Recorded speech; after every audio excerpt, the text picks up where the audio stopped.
Hello dear friend. Movement Junoloi Swagatam. আজি মই গুৱাহাটীৰ পৰা গাঁৱলৈ ৰাওনা হ'লোঁ।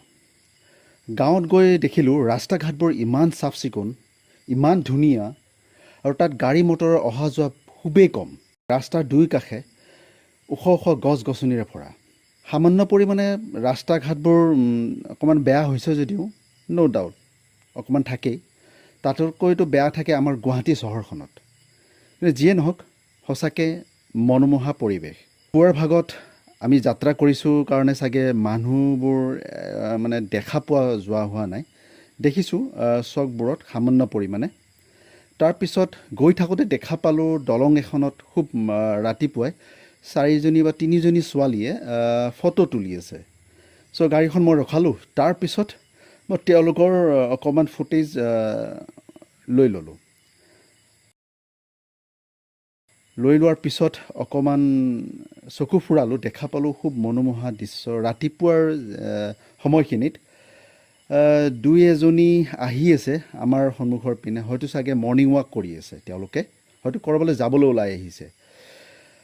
আৰু তাৰে দুজন মানুহ ৰাস্তাৰে আহি আছে চাইকেলৰ সৈতে, চাইকেলত অকণমান বোজা কঢ়িয়াই অনা দেখা পাইছোঁ। হয়তো চাগে তেওঁলোকে বজাৰলৈ কিবা বস্তু লৈ গৈ আছে চাগে, বোধ হয়।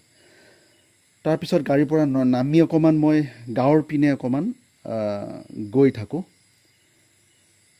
গাঁৱৰ পৰিৱেশখিনি সঁচাই খুব সুন্দৰ, খুব মনোমোহা পৰিৱেশ।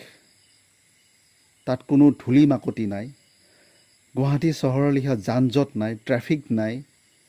একদম ৰাস্তা ঘাটবোৰ ইমান ধুনীয়া, ইমান সুন্দৰ।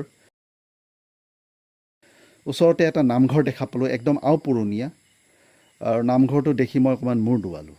সঁচাই বহুত ভাল লাগি গ'ল, ধুনীয়া পৰিৱেশ। গুৱাহাটীত সচৰাচৰ তেনেকৈ দেখা পোৱা নাযায়। আৰু কিছুমান ঘৰ সঁচাই ৰং কৰা আছে আৰু কিছুমান ৰং কৰা হোৱা নাই।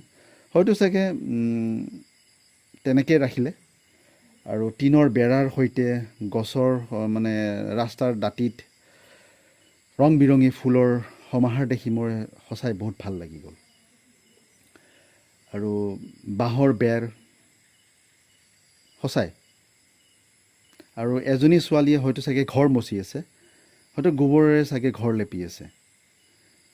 আগতে সৰুতে দেখা পাইছিলোঁ, কিন্তু বহুত দিন ধৰি মানে গাঁৱত অহা যোৱা হোৱা নাছিলে, কিয়নো কৰ্মব্যস্ততাৰ কাৰণে হয়তো চাগে সময় পোৱা নাছিলোঁ। কিন্তু এইবাৰ আহি দেখা পালোঁ সঁচাই গাঁৱেই, চহৰ। গাঁৱৰ তুলনা চহৰৰ ক্ষেত্ৰত নহয়, কিয়নো চহৰত ডাঙৰ ডাঙৰ অট্টালিকা আৰু গাঁৱত ওখ ওখ গছ আৰু ঘৰ। সঁচাই মনোমোহা পৰিৱেশ। গাঁৱৰ মানুহ বহুত সুখী আমাৰ গুৱাহাটী চহৰতকৈ, কিয়নো ইয়াতে আৰু অকণমান গৈ দেখা পালোঁ ধাননি পথাৰ, চাৰিওফালে ধাননি, অকল ধান। জাষ্ট ৰোৱা হয়তো চাগে এমাহমান হৈছে। আৰু অকণমান আগুৱাই গৈ দেখিলোঁ কেইজনীমান ৰোৱনীয়ে ধান ৰুই আছে, মানে ভুই ৰুই আছে। সঁচাই প্ৰাকৃতিক সৌন্দৰ্যৰে ভৰপূৰ আমাৰ অসমৰ গাঁওবিলাক। সৰুতে দেখিছিলোঁ ভুই ৰোৱা, কিন্তু বহুত দিনৰ মূৰত ভুই ৰোৱা দেখি মই নিজে অকণমান আপ্লুত হ'লোঁ। আৰু মাজে সময়ে তেওঁলোকে অকণমান চাহৰ সোৱাদ লৈছে। আৰু এজনে হয়তো কি কৰিছে, তেওঁ কঠীয়া আনিছে আৰু পথাৰত কঠীয়াখিনি পেলাই দিছে। হয়তো চালে ভুই ৰুব চাগে অকণমান পিছত তেওঁলোকে। সঁচাই বহুত ভাল লগা দৃশ্য।